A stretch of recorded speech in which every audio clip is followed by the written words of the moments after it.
Step into analysis, please. Welcome back, everybody. Today we're discussing Westworld Season 4, Episode 7, Metanoia. Starting with the title, this is something that could relate to any number of characters this episode, but this is a change in one's life resulting from penitence or spiritual conversion.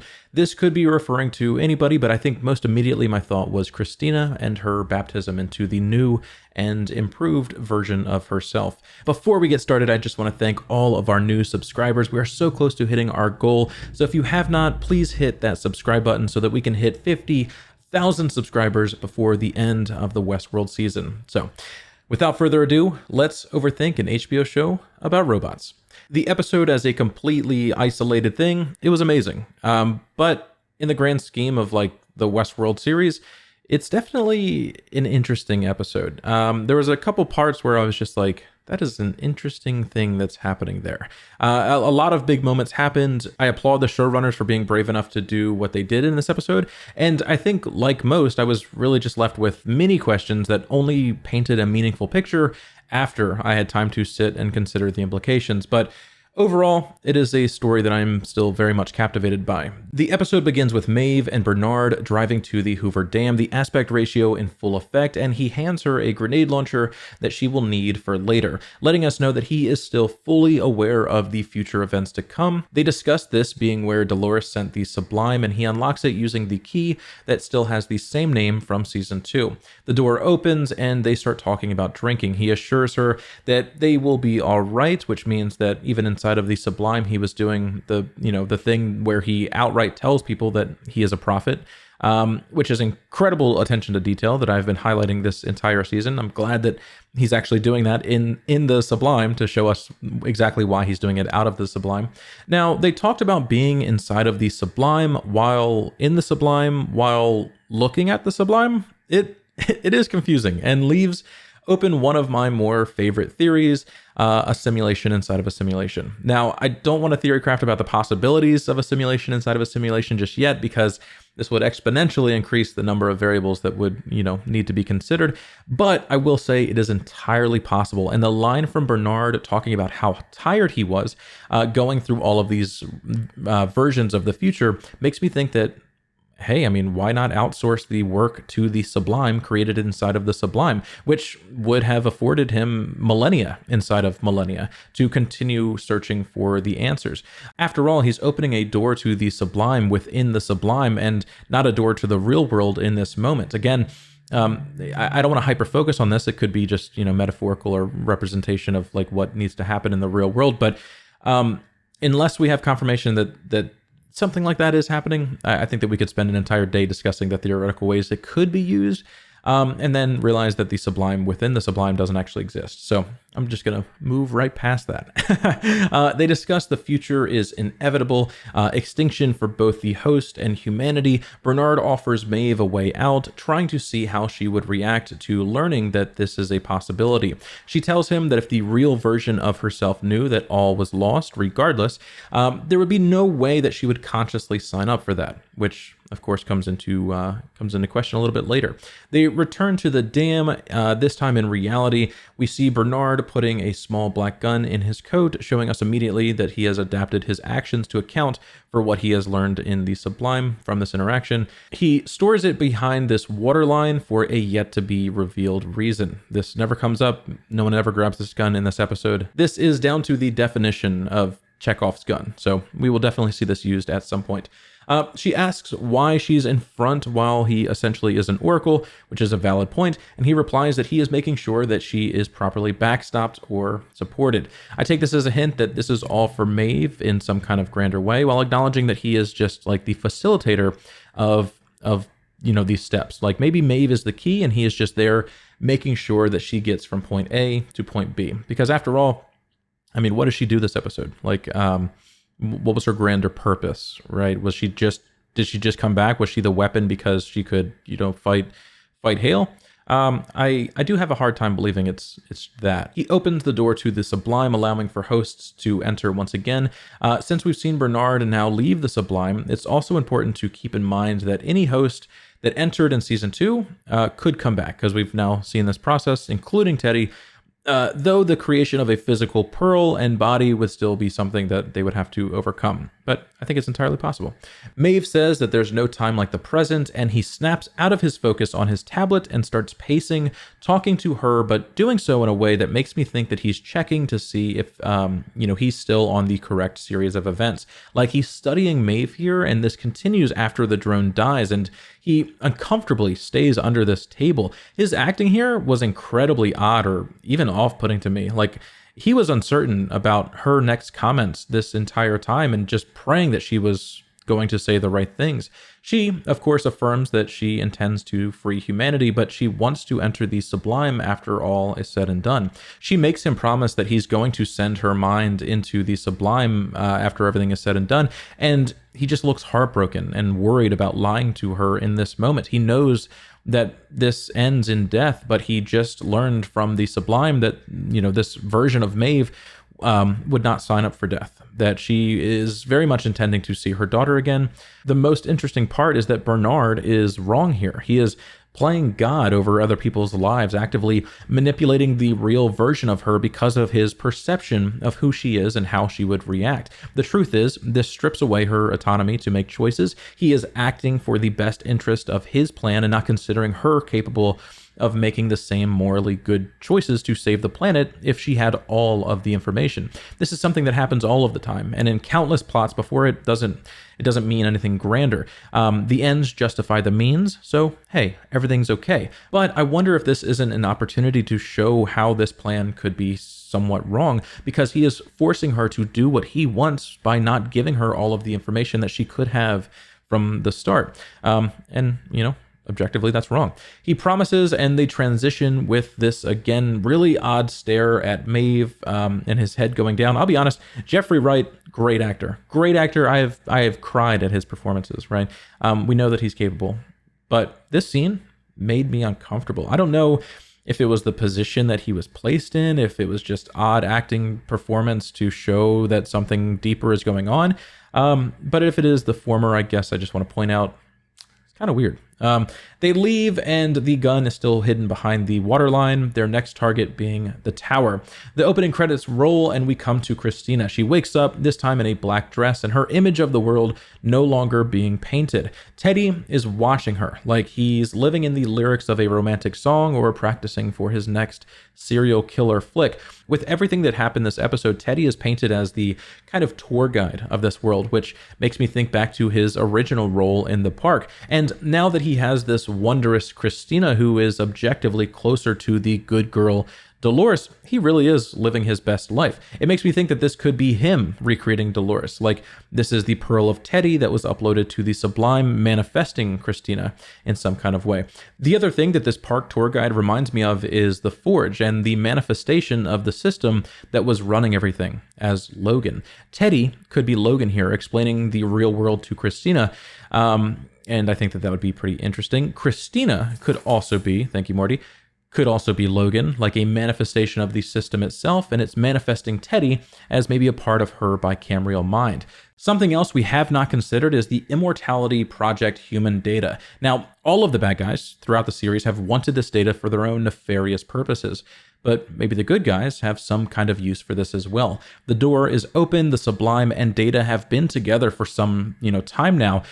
I wonder if someone wasn't able to use the Sublime and this perfect data set to create a version of reality so perfect that it would not even need the black bars to differentiate between realities. It's possible, but I don't want to get too caught up on that. Teddy says that he is there to tell her the truth of what we are.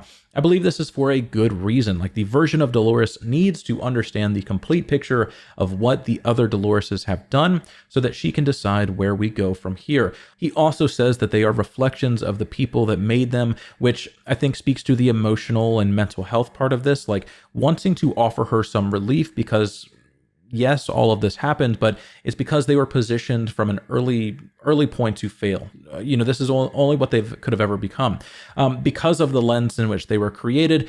But ultimately, it's a really sweet way of just wanting to let her know that they can be better than they are right now. Also, check out what he's wearing. Navy blue symbolizes intelligence, power, importance.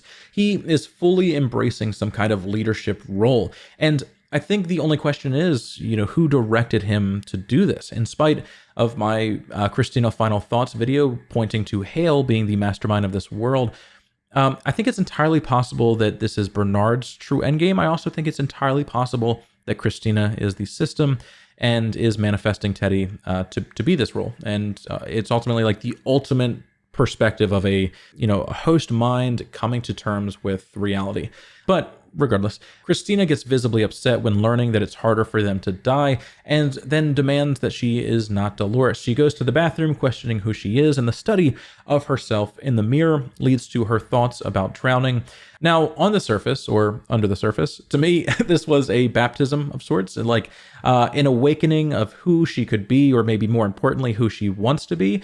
She fights the programming that is telling her to feel like she has water in her lungs, or that she relies on that to breathe. And the moment she stops fighting and slowly opens her eyes, it's when she realizes just how powerful she truly is. The scene changes to build 279 of Caleb talking to Hale and William. Now, a couple lines of dialogue really confused me on the first watch. Starting off, he says, I should have let you kill me. I was just about to start scrubbing through every Caleb scene until I heard Hale say moments later, you really should be thanking me. Where I'm from, when a host breaks down, it is sent to cold storage. Now, this is massive. This is literally the craziest part of this episode. Literally the craziest part of this episode in an episode where 3 main characters were shot in the head.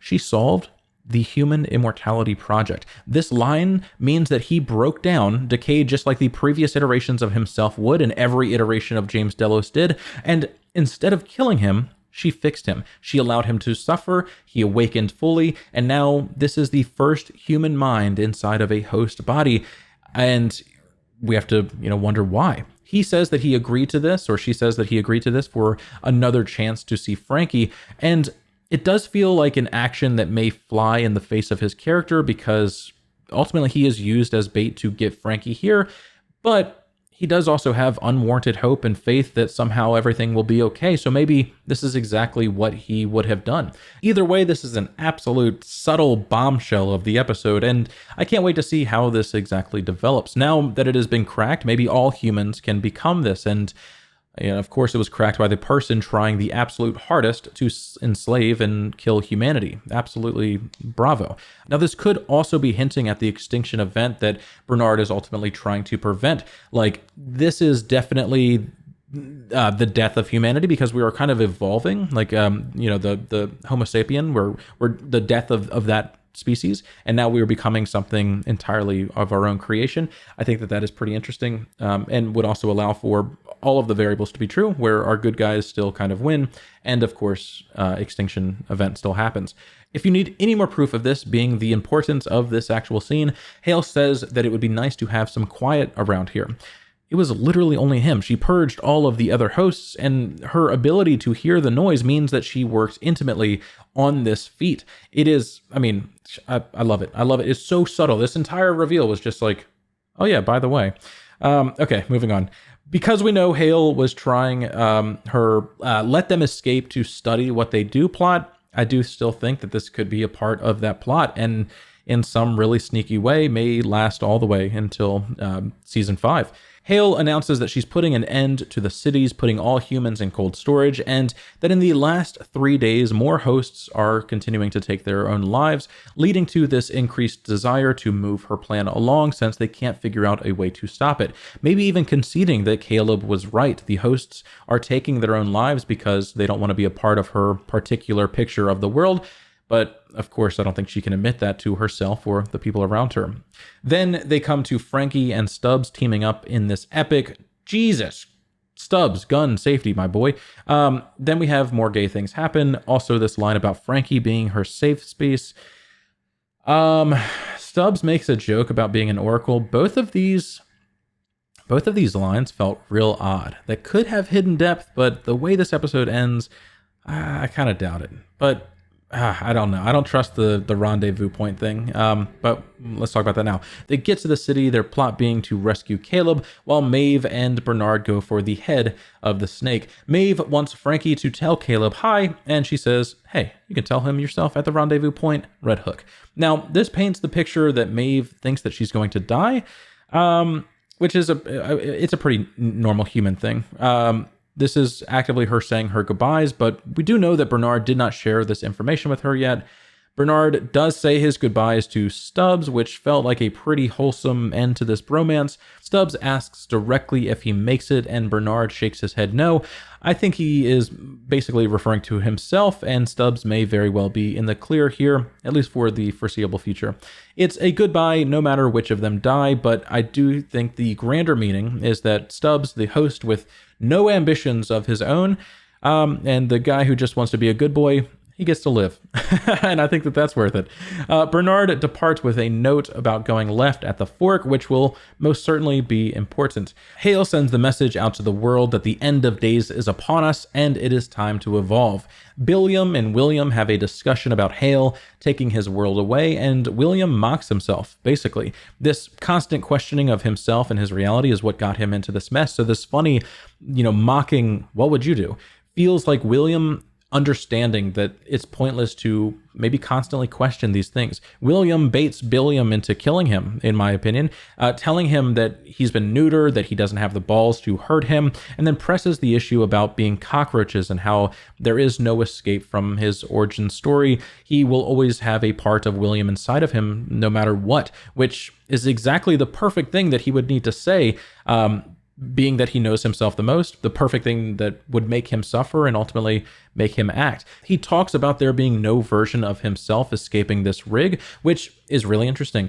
In maybe a subtle way, this hints that other versions of himself could exist in this future that has been simulated, and the other versions have been observed. Version is also used by other characters to describe this exact simulation thing.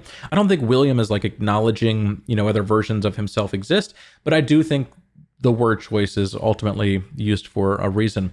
William takes a knife to the chest, gets called a cockroach before leaving. William smiles, I guess, finally happy to some degree that this game had real consequences, and then we come to Teddy and Christina in the city. Christina says that she's not the person she thought she was, but wants to know more about this Dolores person. Teddy talks about the trauma that Dolores had and how it shaped her, poisoned her image of the world until eventually she died. This freaks Christina out, trying to understand how she could be there in that world, and finally says that she didn't ask for this and doesn't want this. She comes up with a plan to burn Olympia to the ground and tells the guards to go home to their families.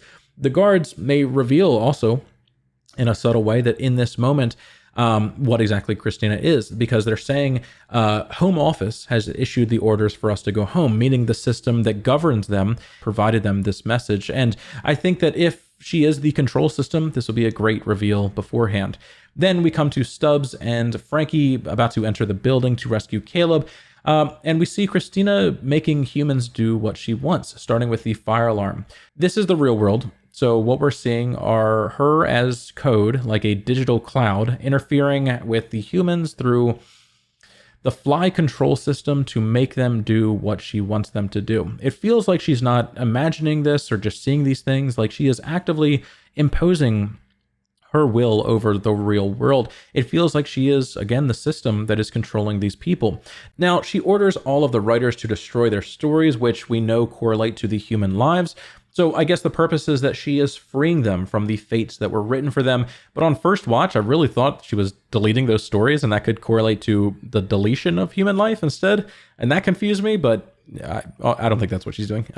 If this is still Dolores being observed, like we talked about in the Christina Final Thoughts video, this would absolutely show the observer that Dolores wants to free humans, which reminds me of Bernard's exact questioning of Maeve this episode and the importance of all of those scenes.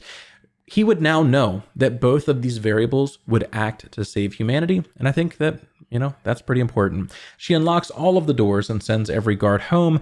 Frankie and Stubbs come across the life support system that William was kept in, and we see the vitals show red, but nothing that really says dead. Again, red is pretty bad, though. And this machine was able to stop the effects of aging and keep him alive, and it is a futuristic sci-fi show, so something tells me that maybe them leaving him here may have helped him overall. Stubbs listens to Bernard's advice about going left at the fork. But this feels like, was this actually the left that he meant? Was this the fork that we were describing? I feel like it could come up again later. Just like Caleb's line to Frankie about lighting up the perimeter when she was a child, I 100% think that this could still come back during the finale as a big, meaningful, hey, I remember what you taught me, Dad. Daughter and host father finally meet, and he slams her against the wall, believing fully that Hale would do something like this to torture him. If he was bait, I guess you got him. I don't know what the trap for Frankie actually was. All of this was possible because Christina unlocked the doors and sent all of the guards home. So I don't really know how the trap was originally meant to work. Caleb finally assures her that it is really him, and Stubbs ruins the moment by existing. I guess my thoughts here are, this still feels like Caleb could be controlled by Hale, or maybe the trap is not still finished yet. And we're, something bad's still going to happen with them. Bernard and Maeve walk up to the front door, politely ring the doorbell, and we get this line about breaking the encryption key. Now, let's talk about that. I'm glad that this is possible, because I wasn't sure if they were going to really make this a possibility. Having the technology that they have, all encryption could be cracked, because most encryption cracking just relies on a great deal of processing power and time. And in the Sublime, they have both. But this being revealed as something that people are using in the story means that Hale could have broken the encryption of the Sublime as well. She had the data, she had the time, she had the processing, and she had the wealth of an entire planet.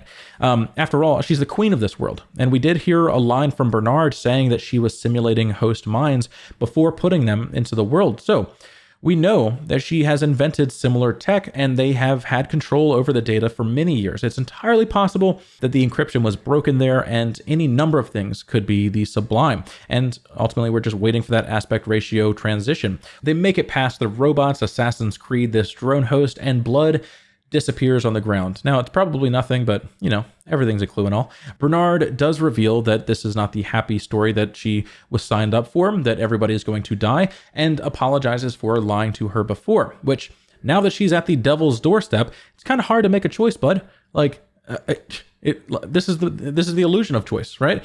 They discuss saving one tiny part of the world, and that could give them hope. I'm not sure what that tiny part would be, but the Sublime comes to mind, and Christina comes to mind as the force for good that we have proven that she is. Hale pulls up a Transcendence feed, one of the only few that exist, and my God, I vocally gasped when this thing started moving. My goodness, hell of a plan. Hell of a plan, Hale. Look at these comments. I laughed so hard. The foreshadowing of her hatred of arms. Ooh, poetry. My chef's kiss. But it is. It is a hell of a plan. It is something. It's something indeed. 23 years to come to the conclusion that this is how consciousness should exist. It's pretty interesting, and I fucking hate it. It feels fake. It feels like a prank. It feels like the drone hosts would have been cooler. And you may say, well, Hax, still pretty human. That's kind of the point. Okay, well, I'm not pretending to know the perfect form of consciousness. I just 10 times out of 10, I'm picking this body, or I don't know, maybe the fucking tanks outside. That's such a cooler existence. I don't know, maybe just kill me because I thought maybe I'd be going into the virtual Eden that exists where endless creation is possible. Any of those fun things. Anyway, the point is, it's a pretty bold choice, guys. Maybe one that the true Hale would make, maybe not.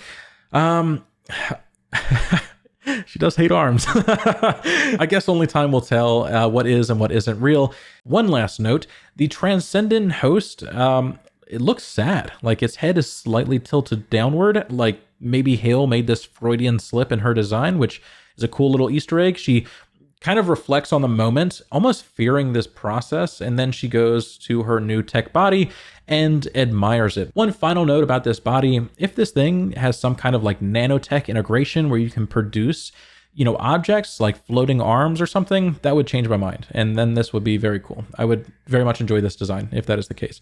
I guess I just don't understand what they're seeing. Like, what is life like for somebody living inside of one of these? Oh my God, what if Christina is in one of these and this is how she is perceiving the world, explaining why, there are so many different oddities about that process.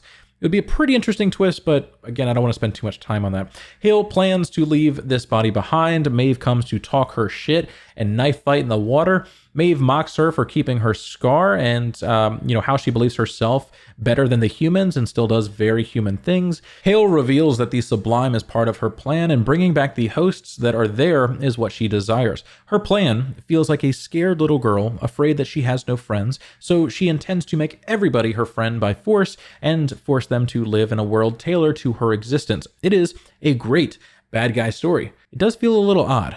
I wonder if instead of ending the world, she's thought of therapy. They start fighting in the water and Bernard enters the tower. The water fighting wasn't my favorite, but we do get more information about the tiny part that they are trying to save when Maeve mentions having some kind of hope for the next world. Bernard and Maeve are planning for the world beyond this world, the West world, you could say. Or I guess the West world would be the Sublime, or maybe they're meaning the West world. Something better than the Sublime, or perhaps the merging of Sublime and the world, some augmented reality, metaphysical existence of some kind of thing. I don't know. What I do know is this is a terrifying death, and I literally, my jaw opened 10 minutes of this episode. It felt like that one Twilight movie when all of the main characters are absolutely murdered for 15 glorious minutes, and then they rewind to this being a vision of the future. It really felt like too much death. And ultimately, would this really be Maeve's final farewell? The final tearjerker moment where we get to weep over this beautiful character and briefly be reminded of all the good times until finally the weight of this moment kicks in and we sob uncontrollably that there will never be another host quite like Maeve? That didn't happen, and deaths that occur abruptly definitely have their place, but it feels like we're missing more of Maeve's story. Maeve not getting to see her daughter again feels really bad. And maybe that's the point. This isn't a fairy tale story, real things happen. But I don't know. I guess I'm just holding out some kind of hope that somehow we get to see this moment after all. William then kills Hale, which is another abrupt death that I was not expecting. With her, though, it's one of those things where maybe we've gotten what we need out of her character, and it makes sense that she's dead. Like, William being the big bad again, cool. I like that, setting up for this final showdown. I like that. But also, I don't know, something feels weird, something. I also would not put it past her to have other backups of herself uploaded elsewhere. Literally, why wouldn't you? If you would have an active feed of your consciousness being broadcasted to a backup site, if you went down, then only a few seconds of your memory would be lost, and that would still very much give that new person the perspective that you are that same person. And I don't know why she would have any reservations about cloning herself in this way when she is literally the base code for all of the offspring that she's created. Then we have Bernard in the tower. He's recording a message that says, "There's time only for one more game. If you choose to give her that choice, you can't miss. Reach with your left hand." Now, the use of both choose and choice makes me think that he wants the person receiving this to know that it is entirely up to them to decide if they want to do this. He is just trying to provide more information. This makes me think that he's talking to maybe the next version of himself, making sure that future self feels the most in control of his future, which would definitely be a problem if you acknowledge that, you are just a series of Bernard's happening over and over and over again, assuring yourself that you are the proper one and the one in control. I think that would be pretty meaningful. Meaning that this could all be a part of the testing part that leads to that one save the world outcome. Though I do think several things work against that. The her in this sentence makes me think of Christina, though I guess that would make the message for Teddy. Perhaps Bernard is bringing back the real Teddy from the Sublime, and we're going to have a big face-off with him and William and Dolores at the end, just like the start of this whole thing, right? Finally able to get his just desserts. The scene overall shows Bernard making steps post-death. So maybe he has seen this, maybe hinting at his use of the Sublime within the Sublime, seeing this, mini version of himself, seeing the world after he dies in some kind of way. William and Bernard talk. William talks down on Arnold, shoots Bernard, and Bernard falls, last minute sending the video to whomever. Thank you, Morty. William talks about his final game, which will be the survival of the fittest. Host and human all finally on somewhat level of a playing ground, all able to fight for survival, which, makes William A happy boy. William kills Bernard, and oof, my heart. His final moments showing him going after his son, and it glitches away, meaning that he was choosing to spend those final moments lost in a memory of his time in the Sublime, and I think that still gives me hope for what's to come. But if this is the end of this character, it was a beautiful character, and Jeffrey Wright should be immensely proud for what this became. Frankie, Stubbs, and Caleb walk through the city, Caleb offering this random dude $50 for his coat, like, hello? Where did you get money from, my guy? Also, in what world do you live that $50 is the price of a jacket? Like, it's the future. What? The frequency goes out and everybody attacks each other, and Frankie goes, what the fork was that? The camera is shaking, so it makes it seem like maybe the frequency was so intense that it shook the ground, or maybe, just maybe, this is showing us that Frankie, in some kind of way, heard this frequency, which we know that she should not be able to do. The fighting starts. Caleb, obviously foreshadowed to be evil here because he does not pay for the jacket, and we come to Christina and Teddy. He says that her powers are being overridden by the tones, still pointing to maybe Christina being the control system over humanity and host, because again, the tower does issue commands for both the host and the humans. So I think it's very possible that she is, this integration or this, metaphysical representation, just like Logan was. Frankie gets shot, they escape into the tunnel, and some weird editing happens with the gate here. Some bullets go off, and Stubbs looks like, oh, I guess Bernard wasn't talking about me dying, huh? Nice. Teddy reveals that she isn't real, but the world is, and my final thoughts on the matter. Christina is the system that Hale used to take over the world. It then gained consciousness, which started when she wanted to start writing a story of self-discovery back in episode 1. Teddy and ultimately everything that she's gone through has been the manifestation of that self-awakening, and we are seeing the ultimate inner workings of the bicameral mind. And if it's not that, something even more complicated is happening, and I don't know who would be able to follow that storyline. But with that we come to the end of the episode. The man who sold the world plays as the Man in Black is once again ready to play for real stakes, fully acknowledging that he is the villain of this story. He's a cockroach, and just like all the other cockroaches, he must fight to survive. The only person who can stop him is probably going to be Dolores Alpha Prime Omega. And if I'm honest, this character makes me the most sad. The theme that anybody can be good or bad was basically thrown out of the window, and instead William is just resigned to be and die evil. And why does that make me sad? Well, I guess it means that not everybody's special, right? Not everybody can be an outlier like Caleb and choose to be good or bad. It's something that you're fated to. And ultimately William was irredeemable and became the monster that he truly was deep down. I just feel like that's not the story that they were telling, but maybe they just needed a big bad. This episode was a massive reveal all bundled together. I mean, it maintained the pace of the season, but if I'm honest, something felt really off about everything that we just watched. And I can't quite place it. I'm hoping more than anything the season finale can bring these threads together and make much more sense of what we just watched. I have faith that they will. I truly do. This is what Caleb had for his daughter. That's what I have for the showrunners. They are sharing their personal story to the best of their abilities, and I think that, it's going to rock. But also, special thank you to all of my patrons, Michael Link and Praveen Mysore, for supporting me as my top tier donors. If you're interested in getting more involved in this community just like them, or want to see the behind the scenes stuff that I can't post here, run over to Patreon and sign up right meow. Much love, everybody, and I cannot wait to talk to you all again soon.